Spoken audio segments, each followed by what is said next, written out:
The beautiful young wife of an ex-cop is shot dead in her sleep at their home in suburban Charleston, South Carolina.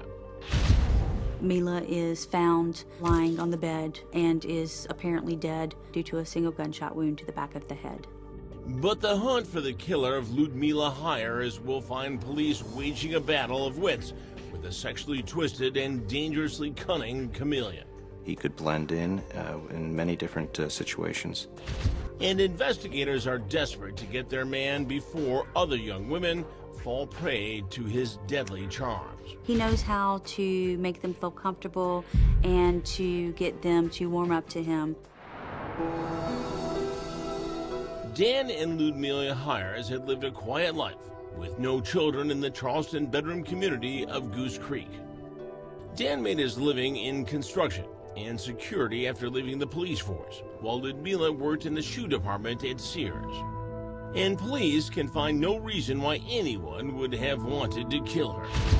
No one in our investigation ever had a cross word to say about Mila. She was viewed as a hard worker. She held a job. She was trying to get an education and was a good wife. But a spouse is almost always questioned by police in most murder investigations. And Mila's 32-year-old husband, Dan, is no exception, even though he used to be one of them, a well-liked cop who served as a school resource officer with the Charleston Police Department. School resource officers are a liaison between the police department and the school. They are in the schools full-time to assist with anything that may arise and be there for the children as a role model. Friends of the couple interviewed by police paint a picture of the tall, handsome former police officer as a good husband in a solid marriage. A lot of people give the impression that both Dan and Mila were on good terms and had a happy, loving relationship. And you can see why in this home video of the laughing, smiling couple celebrating Mila's 24th birthday months before her murder. But police uncover letters Mila wrote to her sister back in her native Brazil that tell a different story. She would state things like Dan not showing her any attention, that she would have to initiate any type of physical contact with him, and that his friends would compliment her, but he would never compliment her. Then investigators learned Dan had just recently done a sudden 180, surprising Mila with a romantic weekend getaway to Myrtle Beach in an effort to rekindle their love life. During that time, Mila did call her sister and tell her that it was like a second honeymoon, that he was showing affection and that they were being intimate with each other. But Mila's newfound happiness would be short-lived. Just 2 days after she and Dan arrive back home from Myrtle Beach, his mother makes a grim discovery when she visits their home. Upon entering the bedroom, Mila can be seen laying in the bed, obviously dead from a gunshot wound. It appears as if she was sleeping and was not awake at the time when she was murdered. Patrol officers had already determined that there was no firearm in the bedroom or any other part of the residence. There was no Dan either. It was believed that Dan Hiers had fled. And police would soon learn they were not looking for just one Dan Hiers, but two. Dan Hiers was living a double life. One as a former cop who was a role model for school children, the other as a sick sex fiend who police say preyed on them. He visited escorts, he would frequent strip clubs, and in fact there were some allegations that he may have even dated some other females that were of high school age. And even younger. I was 8 and he was 32. Police have enough evidence to arrest Dan Hiers for the murder of his beautiful young wife Ludmila at their home in Charleston, South Carolina. I believe Dan Hiers is a coward. He waits until she's asleep and shoots her in the back of the head. Neighbors place Dan at the scene of the crime, and ballistics link him to the murder weapon. The bullet was of the same caliber of a gun that Dan Hiers possessed. Now for the hard part, finding the wily and elusive former cop. After murdering Mila, we believe Dan left the residence in her red Chevy Aveo and fled the area.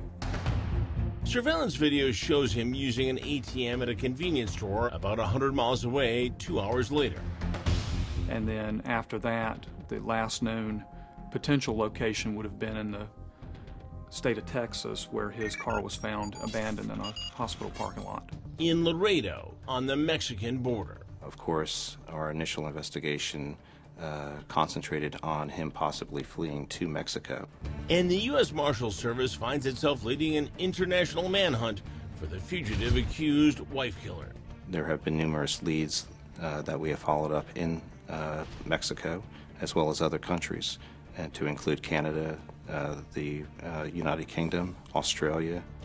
As the search for Dan continues, investigators come to realize they're up against a skilled chameleon who could be hiding in plain sight. Dan's personality is such where he is generally good-mannered and can easily blend into many different environments. He comes across as being genuine and trustworthy.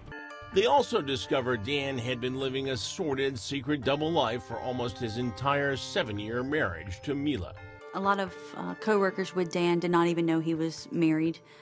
He would go out with co-workers and Mila would not be around. Dan's double life included frequent trips to strip clubs, prostitutes, escorts, as well as other females that were very close to being minors.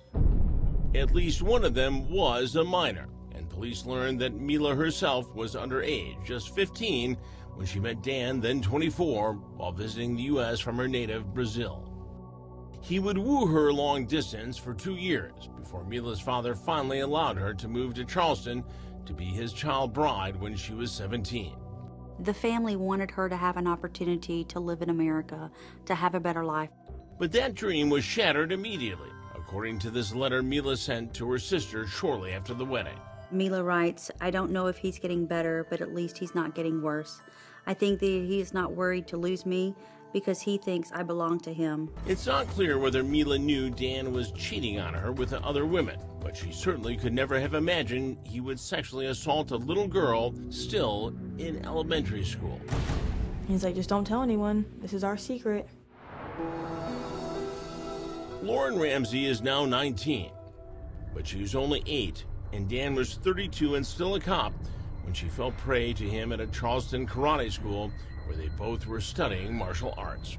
Probably like the second week of karate class, he just asked, what's your name? Who do you come here with? Like, where's your mom? Dan was trusted by the mother because he was a police officer. I did trust him. He was brought up in the church from a small town. I mean, good Christian family. Lauren begins to look at Dan as the father she didn't have in her life. We all got close, and my mom felt that, she can trust him to take me to karate classes or to soccer practice if she was working or couldn't do it. He would pick me up in his cop car, let me push all the lights and all the buttons and stuff. But I felt very safe because, as a police officer, you're here to, protect and, serve. Dan is soon betraying that trust in the worst possible way. He would sometimes try to touch me in inappropriate places, and I didn't really catch on. I just kind of blocked it out, didn't want to tell anyone. He told me that they wouldn't believe me if I told. He was like, I'm a police officer, they're not going to believe a little girl. The despicable wolf in cop's clothing becomes obsessed with little Lauren. I remember a couple times he would take me to a hotel room and make me duck down on the floorboards so the cameras or the hotel workers wouldn't see him bringing a young girl into a hotel room and get suspicious. Police say Dan Hiers molested Lauren for 18 months before she finally tells her horrified mom, Leslie. Now I know the truth. Now I know what was going on. And what was going on is exactly why Hiers is no longer a cop. Lauren's mother goes to the police, who charge Hiers with committing lewd acts on a minor and fire him from the force. But there would also be tragic consequences for Hiers' wife, because cops say what happened next would directly lead to Mila's murder. When Mila found out that there were allegations for lewd act on a minor against him, she supported her husband. She didn't want to believe it. But Hiers had reportedly felt his wife betrayed him by speaking to police, and he was determined to get revenge. With that being an ultimate betrayal and him facing additional charges that would carry more time in prison, I believe that Dan Hiers used that as a motive to kill his wife and flee. Because he allegedly murdered Mila the same morning he was due to turn himself in on child sex charges involving Lauren. Mila had no idea what Dan had in store, that her ultimate fate would be her being murdered by her husband.